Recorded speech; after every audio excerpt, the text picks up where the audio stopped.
Судалгаагаар парламентын нэр хүнд институтын төвшөнд хангалтгүй буюу ерөнхий индекс 289 байна гэж гарчээ.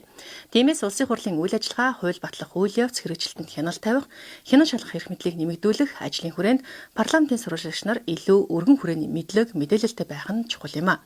Олон нийтэд зөв мэдээлэл түгэж иргэдэд ээлтэй, ил тод нээлттэй парламент байхад сэтгүүлчдийн хувь нэмэр өндөр гэдгийг улсын хурлын дарга онцолсон юм а.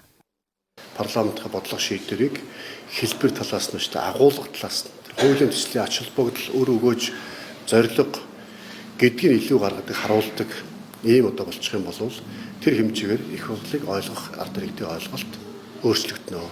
Тэр гишүүдийн хоорондоо хэрэлдэж байгаа хэрүүлийг биш хэрэлцэж байгаа асуудлын ач холбогдлыг иргэд олон нийтээс илүү хүргэх, илүү хүртээмжтэй хүргэх талбарнаас гараасаа гэдэг үүднээс хоёр өдрийн сургалтыг зохион байгуулж байгаа.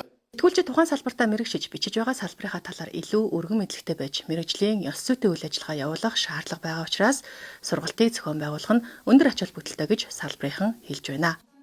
Нэг талдаа нөгөө парламент маань өөрөө нээлттэй болж байгаа учраас түүнийг дамжуулж байгаа сэтгүүлчнэр маань бас парламентаас гарч байгаа шийдвэрүүд за тэдгээрийн цаана байгаа бас явагдаж байгаа үйл ажиллагаануудыг тэр хэмжээнд ойлгож нэг хэлээр буюу нэг зүгээр харж чадах юм бол иргэдэд хүрж байгаа мэдээлэл бас үнэн бодиттой очих бах. Парламентын сэтгүүлчдийг мэрэгшүүлэх, сургах, тодорхой хуулийн төслүүдийн төслүүдтэй танилцуулах ийм сургалт уулзалтуудыг бол баг хийгээгүй гэж хэлж болно. Тэгээд энэ удаагийн парламент бол ингээд парламентын холбоотойгоо сэтгүүлчдтэйгээ тэгээд улсын их хурл өөрөө бас энэ санаачлагыг дэмжиж ингээд сургалт явуулж байгаа нь бол энэ цаанаа Монгол улсын иргэн болгон батлагдж байгаа өөрсдийнхөө дагаж мөрдөг хууль журмын тухай мэдээллийг нээлттэй ил тод санал шүүмжлэлттэйгээр илүү хариуцлагатайгаар мэдэж авах юм боломж болцоог л хангана гэж бодож байна.